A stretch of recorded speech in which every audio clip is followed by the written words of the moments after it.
This is a conversation that obviously I'm having with most of you guys who are part-timers in the room, but also you should be having this conversation with your part-timers and people that you hire, right?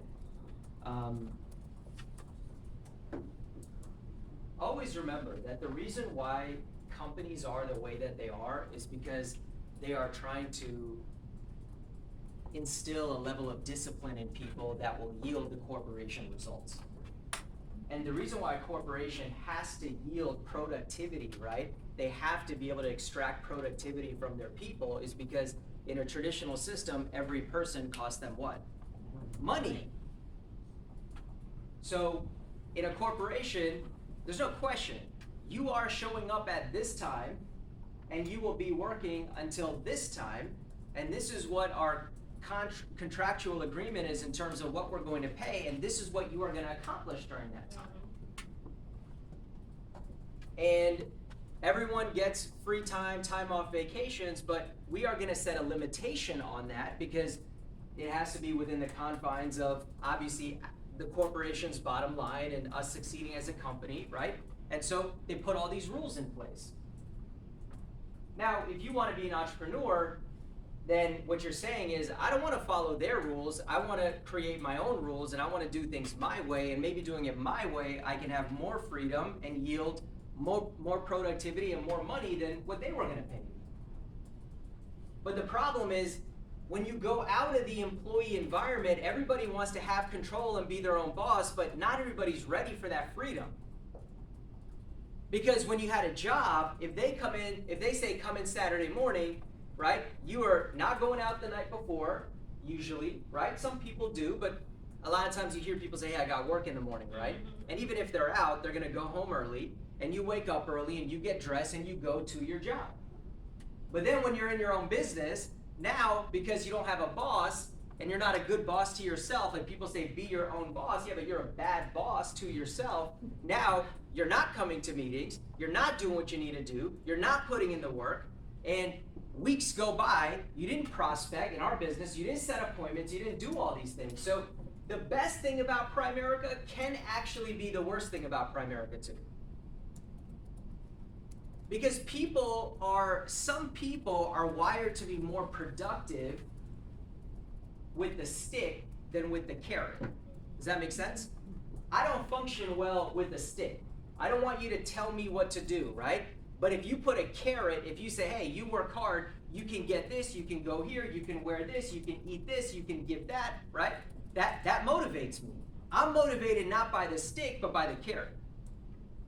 And so there is, when people come in and we say, Sheila, you can work whenever you want and everything's a choice and do whatever the hell you want, and we sell spare time to everyone. You don't even have to do anything. If you just get your license that you can make money. Yeah, a lot of that is true, dude, but the majority of the people we bring in are not, like the people that they're prospecting, those people are salespeople, business owners, they have that discipline instilled. The majority of the people that we bring in have never had their own business. They're coming from an employee environment, and as a leader, you have to give them some structure. This is when we meet, this is what's expected, this is the breakdown of the hours. So I kind of wanted to talk about that. And to touch on Tia's topic, right?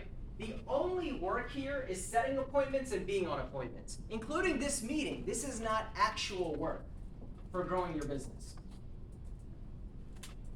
It's a very important element in you growing yourself, and it'll have, it'll have a cascading effect on the rest of your life and your business and everything. But real work in terms of getting tangible results is setting appointments and being on appointments. One of the things that we say here, we say, oh, everybody needs what we do, right? So this is you, and then this is everybody. Everyone. Some of them are walking around and you know them, some of them you don't know, some of them are your family, right? So if this is you, and we say everybody needs what we do, the question is, how do you bridge yourself to all these people? It's setting appointments. It's learning what to say to approach that person, right? They just taught you many different ways. But you got to actually use it. And it's not really even what you say, but it's what? How many times you say it.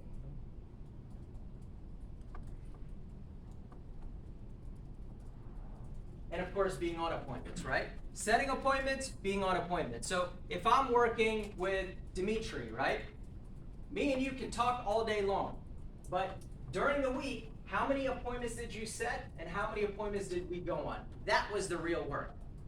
So we say, hey, Primerica's so great, you can make money at 8 to 10 hours a week, but where were those 8 to 10 hours? You have to block that time off just like you do for a job, just like you do for anything else. You ever call someone and you know at 6 o'clock in the evening they're always going to be at the gym? Guess what? They block that time off, that when I get off work, I'm going to the gym, because that's something that they value.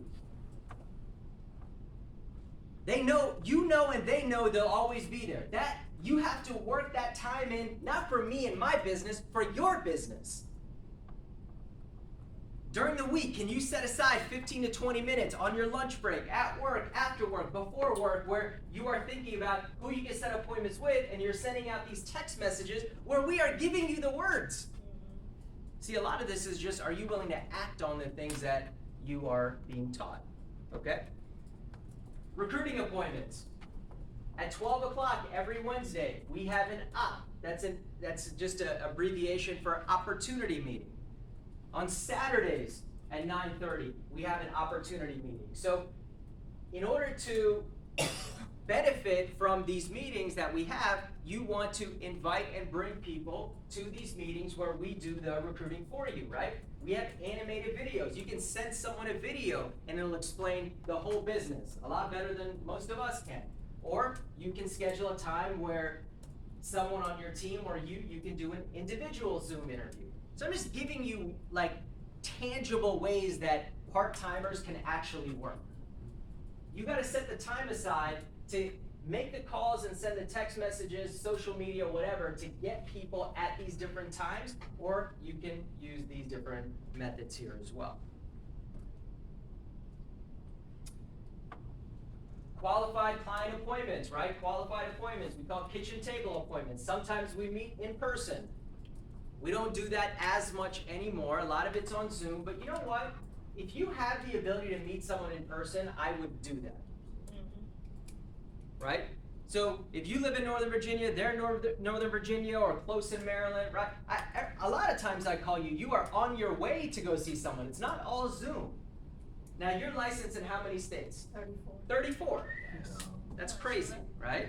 So if you are licensed, I mean, she's not going to drive to Pennsylvania, so obviously she's doing a lot of Zoom. She has California, Nevada, all of that, but if it's DC, Maryland, Virginia, man, we are meeting with the people in person. So if you have that ability to do that, right, and then Zoom is there where it opens up the whole country to you to do appointments. But I grew up on this list here. I don't know what happened here, but this is what we call a memory jogger. I think this is a good exercise. It will remind you, because the one thing you don't want to tell yourself is, I don't know anyone. It's a very weak thing to say to yourself. You do know people. And guess what? What do we know about the human brain? The more you tell yourself something, the more you start to believe it, whether it's true or not. Isn't that funny? Yes. So you got to be very careful what you say. So instead, why don't you go and remind yourself, like, yeah, have I talked to my landscaper? Have I talked to a person at the coffee shop? You ever recruited someone in a coffee shop? Mm-hmm. Right? Anyone ever talked to their landscaper? One of our mentors, he told us a story one day that someone came to their house and he was installing lights everywhere, and he said that it was going to be $8,000 to install the lights. That was a big house, whatever, right? And he was like, man, I really don't want to pay this $8,000. So he talked to the person that was installing the lights, and he goes, hey, just by the way, I do finance. He started asking questions. The person, like the people you described, they make a lot of money. They have no idea what they're doing with it. They literally made $20,000 off of helping him with his financial plan, and the bill was $8,000 for like what they were giving back to him. Now the guy doesn't know that, right? That's the nature of our business, but you have to constantly be reminding yourself of people that you can talk to. Right now, one of the top newer people in Primerica is a doctor. He's in New Jersey, he's Jamaican, and I know the guy that prospected him. He's also pretty big in Primerica. And he said, man, I just went to the doctor one day and I was like, I'm just gonna prospect my doctor. He prospects him, he was like New York, New Jersey area. This guy is 5 years in at $400,000 of income, this doctor. Like real practicing doctor, Gene Barton. Wow. You know? So you never know. Chef, truck driver. Truck driver is the number one job in America in terms of, you know, the occupation that most people do. And they get paid well. Barber, scout leader, engineer, right? So if I live in a building and this guy right here is my, you know, the building engineer, I talk to my building engineers for the buildings I've lived in. Who does your payroll? Who's your preacher, right? Who's your contractor? It's funny now, like so many years later, going over this list that I saw day one, and it's like, man, I literally have a client in every single one of these categories over time. I mean, through other people, right? Not that I knew someone that I'm fishing with, right? But I've met people that through my recruits or whatever. Baseball, softball, football, right? So I think that's a really good exercise to use, and we can get you that. So what is the part-time schedule?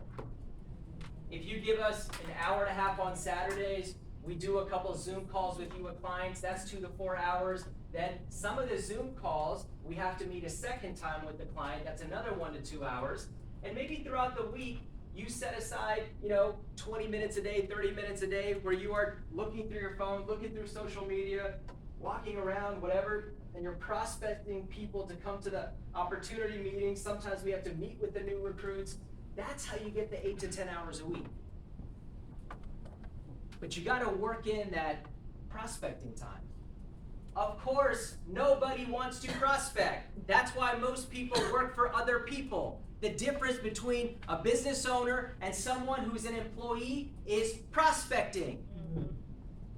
When you work for someone else, guess what? They already prospected for you through either the commercials, the advertising, social media, or the client base that they've built up, right?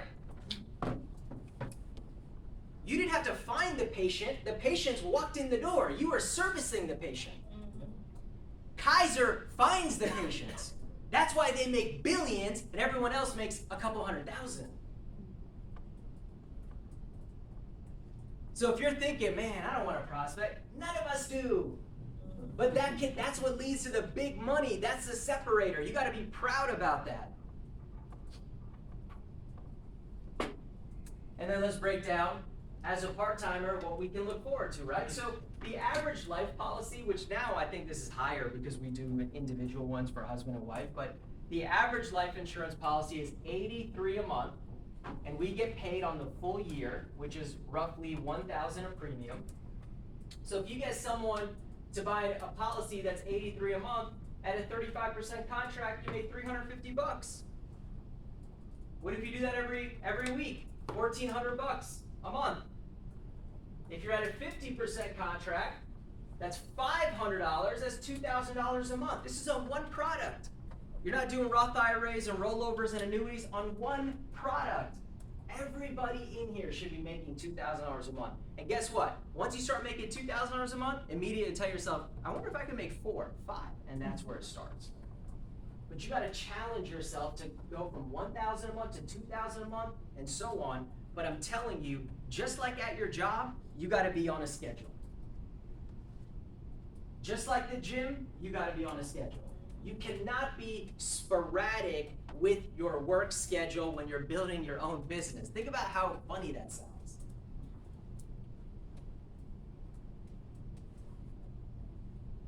So whatever you need to do, if you want to get creative and work with other part-timers together, you want to come to the office, you want to have work sessions with your trainer, trust me, if someone calls and they're like, hey, I'd like to work, I'm not going to be like, oh, I don't have time. Let's work.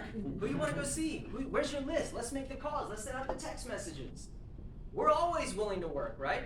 But you gotta put us on your schedule. Some of the work is by yourself. Some of the work can be with us, okay? So guys, we by next Saturday, it still won't be the end of the month, but we'll be approaching the end of the month. So this is a very important week for setting appointments, getting results, and qualifying for the Haunted Forest. Any other announcements? We have obviously the big events, so get your tickets, invite people. What else? All right, appreciate you guys coming. Team on 3. 1, 2, 3.